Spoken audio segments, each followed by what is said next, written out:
Clock tower थाना में rape संबंधी दर्ज मुकदमे को न्यायालय ने माना झूठा। तत्कालीन सीआई और सीओ पर मुकदमा चलाने के न्यायाधीश ने दिए आदेश। देखिए क्या है पूरा मामला। यही अर्जियां लगा रखी थी, तो इस कारण से इन्होंने भी अपने कर्तव्य की पूर्ति न करके दुराशय रखते हुए इंटेंशनली आरोप पत्र प्रस्तुत किया है, जिसका इसको हर्जाना देना चाहिए। सर, क्या ये 2014 का मामला था और कोर्ट ने आज क्या फैसला दिया?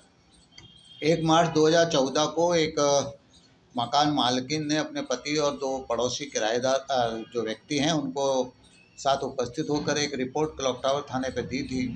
कि एडवोकेट प्रकाश जैन जो है वो उनका किराएदार है, और रात्रि को 11 बजे जब वो अपनी पुत्री को लेकर लघु शंका के लिए जा रही थी, उस समय प्रकाश जैन अपने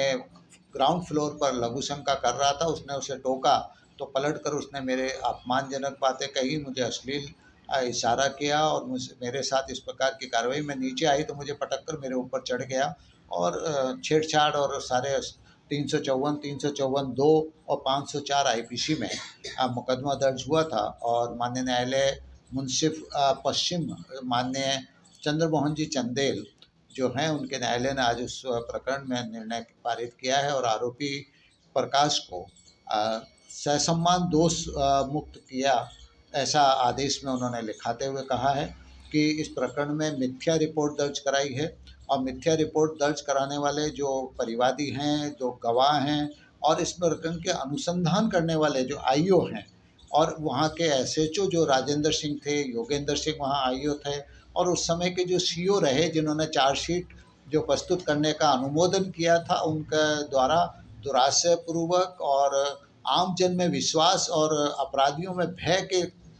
कर्तव्य की पालना करते हुए कार्य करना चाहिए था, लेकिन उन्होंने घोर लापरवाही बरती है। और ऐसा प्रकरण जिसमें मिथ्या साक्ष्य थी और दुराशयपूर्वक वह मुकदमा दर्ज कराया गया था, ऐसे में उसे 10 वर्ष से अधिक समय तक ऐसे में किसी व्यक्ति को विचारण अनवीक्षा सहन करनी पड़ी हो, तब जो हानि होती है उसके सामाजिक, पारिवारिक और उस प्रतिष्ठा का उल्लेख करते हुए माननीय न्यायालय ने यह आदेशित किया है कि ऐसे व्यक्तियों के जिनके इस प्रकार की पीड़ा सहन करनी पड़ी हो, उनको किसी भी धन और द्रव्य के माध्यम से क्षतिपूर्ति नहीं की जा सकती, परंतु फिर भी न्यायालय जो है एक जिम्मेदारी के पूर्ण साथ में अपने कर्तव्य का पालन करते हुए माननीय न्यायालय ने ये लिखा है कि ऐसे पुलिस कर्मचारियों के विरुद्ध जो है पुलिस कार्रवाई, कानूनी कार्रवाई होनी चाहिए। और उन्होंने अपने निर्णय में यह आदेश पारित किया है कि 2 माह के भीतर ये जो अनुसंधान अधिकारी थे योगेंद्र सिंह, राजेंद्र सिंह और उस समय के जो सीओ थे, इनके विरुद्ध विभागीय अनुशासनात्मक कार्रवाई खोली जानी चाहिए, और उसको खोलने के पश्चात ऐसे उनका जो सर्विस रिकॉर्ड है उसके अंदर उसका उल्लेख किया जाना चाहिए। और उन्होंने कहा कि ऐसे जो अनुशंसा की गई है और इस के कारण से अमल में लाई गई है, तब ऐसे अधिकारी यदि फील्ड में पोस्टिंग है तो उनको तुरंत निलंबित किया जाकर या पुलिस लाइन में पदस्थापित करना चाहिए, और 2 माह के भीतर उनकी कार्रवाई जो है उनके सर्विस रिकॉर्ड में इंदराज कर न्यायालय के जो है उसको भी उनको जानकारी देनी चाहिए। न्यायालय ने जो परिवादी हैं और जो गवाह हैं उनको भी प्रतिकर के लिए नोटिस जारी किया है कि क्यों ना आपके द्वारा जो मिथ्या सूचना दी गई, आपके उस पर परिवाद दर्ज हुआ है, तब 250 सीआरपीसी और 357-58 सीआरपीसी के अंतर्गत प्रतिकर के लिए उनको देयता होनी चाहिए। उनके प्रतिकर के लिए उनको सुनवाई के लिए न्यायालय ने परिवादी और उसके जो गवाह थे उनको नोटिस जारी किए हैं, और आरोपी को दोषमुक्त करते हुए उन्होंने यह लिखा है कि संपूर्ण रूप से मिथ्या मुकदमा दर्ज कराया गया, संपत्ति विवादों के कारण से मिथ्या मुकदमा दर्ज कराया गया, और उन आरोपी प्रकाश जैन को दोषमुक्त किया। मिथ्या मुकदमा दर्ज हुआ है, इसके पीछे मकान खाली कराना चाहते थे। 2 गवाह हैं, उनका यह था कि उनके विरुद्ध पूर्व में उस आरोपी की माता ने मुकदमा दर्ज करा रखा था और उसको दोषी पाया था। और साथ में पुलिस जो थी,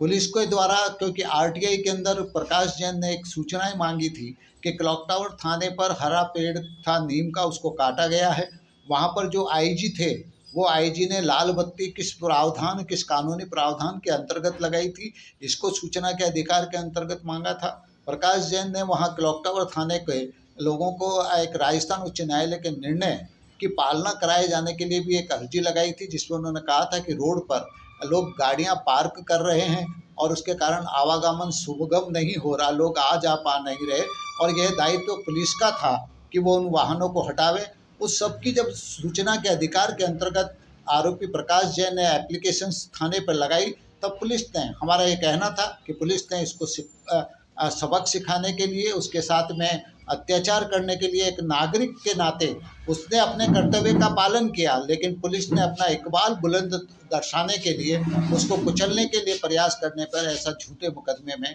अनुसंधान दुराशयपूर्वक किया, अपने कर्तव्य की पालना नहीं की, और इसी पर न्यायालय ने यह आज आदेश पारित किया है, जो पुलिस के लिए एक तरह से यूँ कहा है कि माननीय न्यायालय ने लिखा है कि पुलिस के जो है आमजन में विश्वास और मैसेज भी जाना चाहिए कि उनका दायित्व जो है वो आमजन में विश्वास और अपराधियों में भय का है। ऐसे मिथ्या प्रकरणों में आरोप पत्र प्रस्तुत करना उनका दायित्व नहीं था।